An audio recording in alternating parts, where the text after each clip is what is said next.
Right, Deputy Joe Higgins. Gentlemen, I put it to the two of you as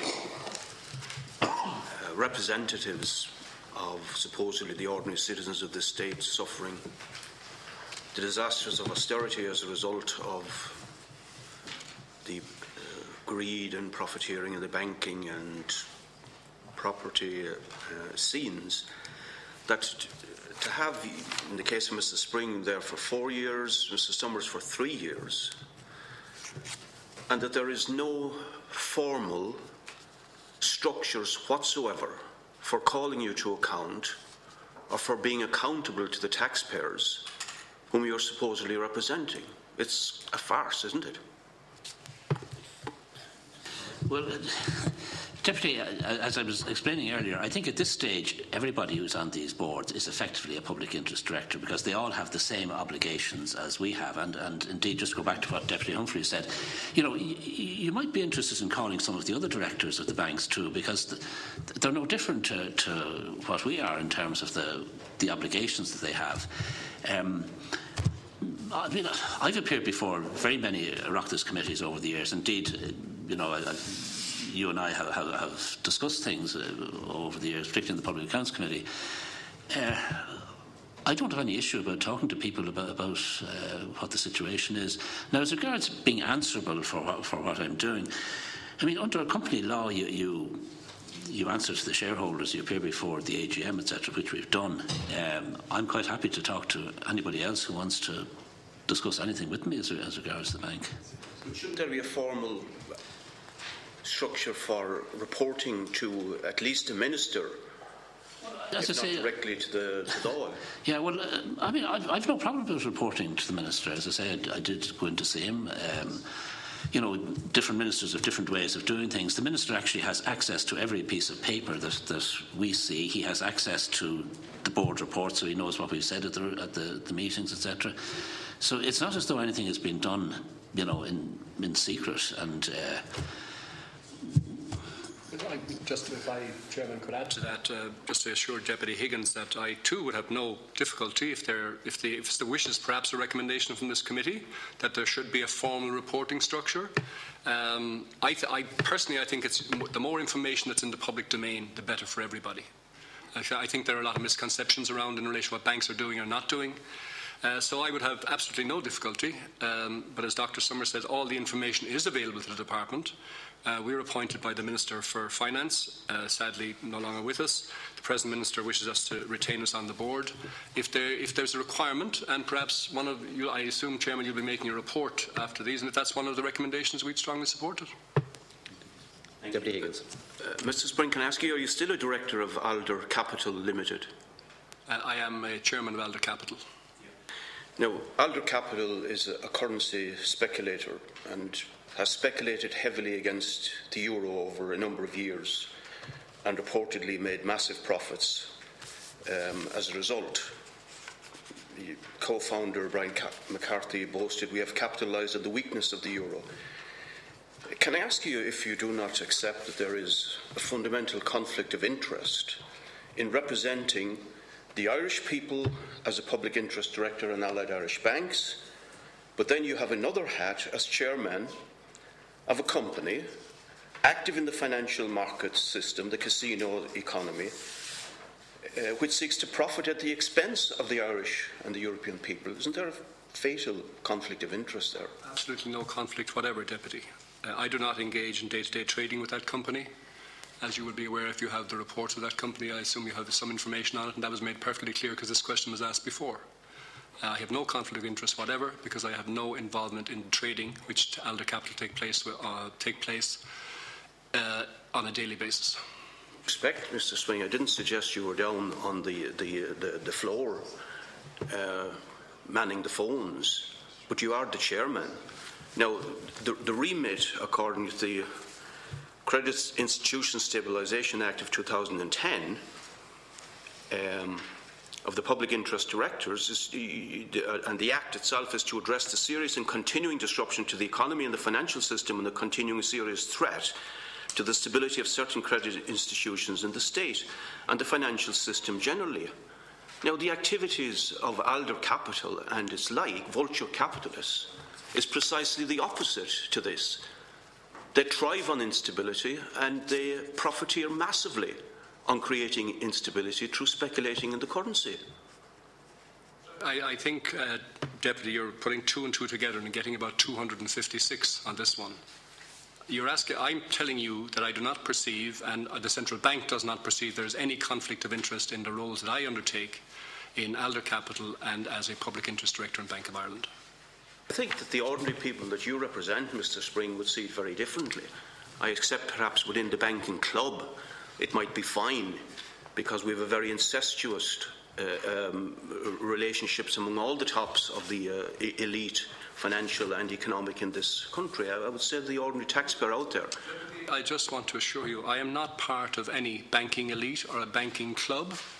I am doing this work at the behest of the Minister of Finance on behalf of the Irish taxpayer. I am not a banker, I have no ambition to be a banker, and I will continue to do this work for as long as I have the strength to do it. You're chairman of a currency speculator, Mr. Spring. That's the reality. You're part of the system. Now, let's not. Let facts speak for themselves, you know. Mr. Summers, we know what, from previous exchanges, what Mr. Spring earns from the public purse on an annual basis. Apart from your fees as a representative on Allied Irish Banks, roughly what other public funding do you get in the sense on a yearly basis?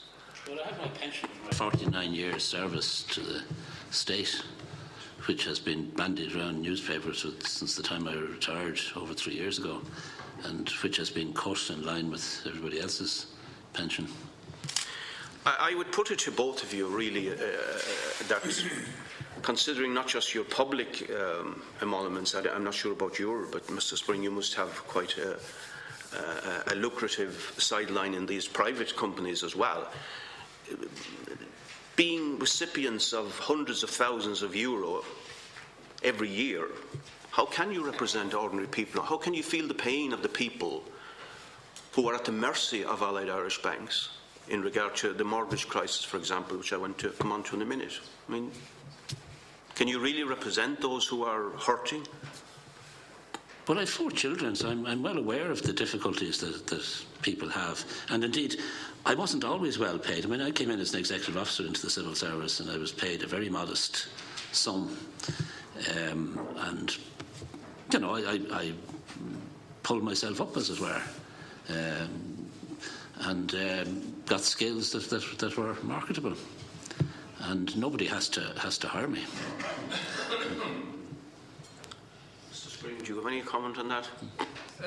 I understand. I still live in rural Ireland, Deputy, as you're aware, and I would have interaction with many customers of the bank on a day-to-day basis, and many people are hurting. 90% of our mortgage holders or actually mortgage accounts are actually paying their way. 10% are in serious difficulty, and we are addressing those difficulties. I think you're implying that I shouldn't be out there working or earning money, all of which I pay my taxes on, and I'm quite proud to do that and will continue to do that and work on behalf of the people who are in difficulties in the banks. And I think, you know, I think it's important to point out, Deputy Higgins, that we didn't cause the crisis here. We are trying to find a solution. We're giving of our time, lots of time, to work with the bank to try to find a solution for the many people who are hard-pressed to pay their debts on a weekly basis, to provide for their families. And it's only when this economy becomes a working economy, a viable economy again, that we're going to be in a position to solve a lot of those problems. Over 2 minutes, Deputy. How many? 2 minutes. Just over 2. I thought I had 12. No, you're being timed. You have 12 minutes and saying you have just over 2 minutes. No, I didn't have 12, Chairman. No. I have to talk to Apple Computers. They're giving me the time here. Yeah. Well, can I move on very quickly then to the question of mortgages, and just to save time, when your Chief Executive was in earlier on, this year we have 34,000 mortgages subject to forbearance at June 2012. 66% of those are interest only. In other words, that is the huge suffering. They're slaves to the banks, essentially. Have you, two representatives, ever considered or had discussed in the board of the bank, rather than torturing individual families and homeowners, I'm talking about now single owner occupiers, not multiples, about a more general write-down of mortgage debt to reflect the values of today of those properties, and a calibrating downwards, therefore, of the monthly payments, which would, on the one hand, ease unconscionable pressure on people, but secondly, free up hundreds of millions, perhaps billions in a year for the real economy to develop and to have more jobs, etc., as that money would be spent in shops and services. Have you ever discussed that or brought it to the attention of the board?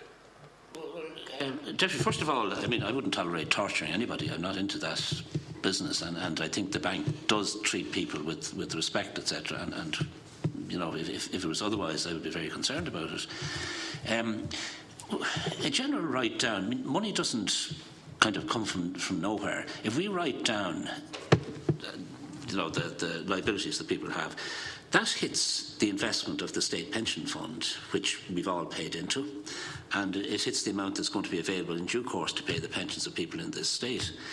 And I've little doubt that if mortgages were generally written down, I mean, there's an awful lot of chancellors in this economy as well who'd be only too happy to have their liabilities written down.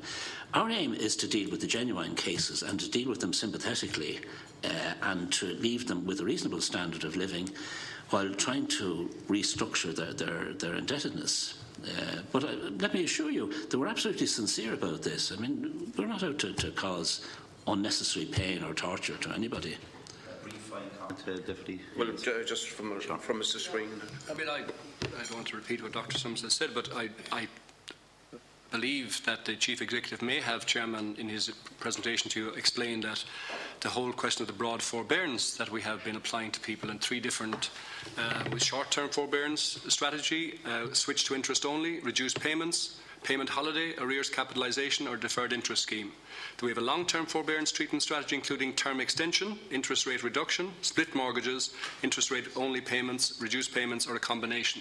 And then there's the obviously ultimate resolution treatment, a voluntary sale, a trade down or mortgage to rent. And in AIB's case, repossessions have been absolutely on an exceptional basis. In fact, most of the a small number of repossessions have been voluntary, people who wanted to get out of their homes.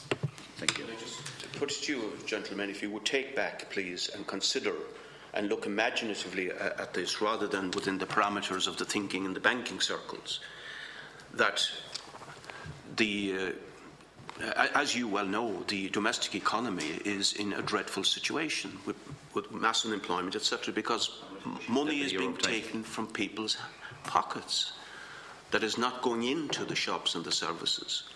And that rather than an individualised approach, a general write-down, not for chancellors, but for ordinary people, Mr. Summers, who are the people who are the victims of the gouging and the speculation that went on in the profiteering markets. Now, and Mr. Spring, when he was Deputy Prime Minister, had no problem writing off $1 billion or $2 billion from tax cheats, including even criminals and gangsters. Why shouldn't it be done for the ordinary people in this country? You had, please. 1993. Please. Sorry, Chair, excuse me. Deputy Higgins, you're out of time to begin with, and you're out of order.